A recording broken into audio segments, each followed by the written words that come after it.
আসসালামু আলাইকুম, welcome back to my channel. আজকে আরও একটি নতুন ভিডিও নিয়ে চলে আসলাম আপনাদের সামনে। কেমন আছেন সবাই? আশা করছি ভালো আছেন।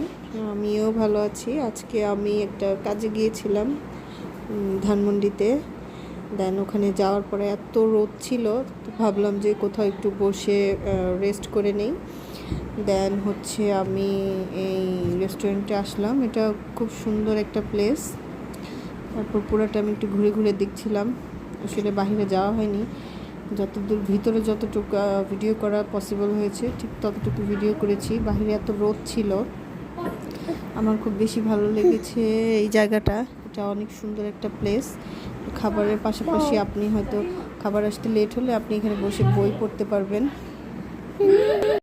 পরিবেশটা দেখতে একদম গ্রাম্য পরিবেশ মনে হচ্ছিল। এটা একটা গাছ, একে বংশাই করেছে। তো আমার চোখটা ওই গাছের মধ্যে আটকে ছিল। আমি যতক্ষণ ছিলাম গাছটাই বারবার দেখছিলাম। গাছটা আমার কাছে খুবই ভালো লেগেছে। এটা ওদের কিচেন, আর এটা ইমার্জেন্সি এক্সিট। তারপর খাবার চলে আসলো। এখানে ছিল জুস আর পিৎজা। এটা পাপায়া জুস। তো পরে আমরা বাড়ির উদ্দেশ্যে রওনা দিলাম। এটা সংসদ ভবন এরিয়া। পুরোটা রাস্তায় মনে হচ্ছিল যে পহেলা বৈশাখের জন্য আলপনা এঁকেছিল। দেখতে বেশ দারুণ লাগছিল।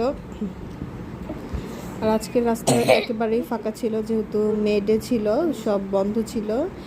এটার জন্য ঘুরতেও ভালো লাগছিল। বাট এত পরিমাণ রোদ ছিল, রোদের পাশাপাশি মানে ওয়েদারটা একটু অন্যরকম ছিল। আর গরমের পাশাপাশি বাতাসগুলো ছিল, সেখানেও মনে হচ্ছিল বাতাসগুলো মনে হচ্ছিল যে এত গরম। তো আর বেশিক্ষণ আসলে বাইরে থাকতে পারলাম না। এটার জন্য কাজ শেষ করে বাড়ির উদ্দেশ্যে রওনা দিয়েছি।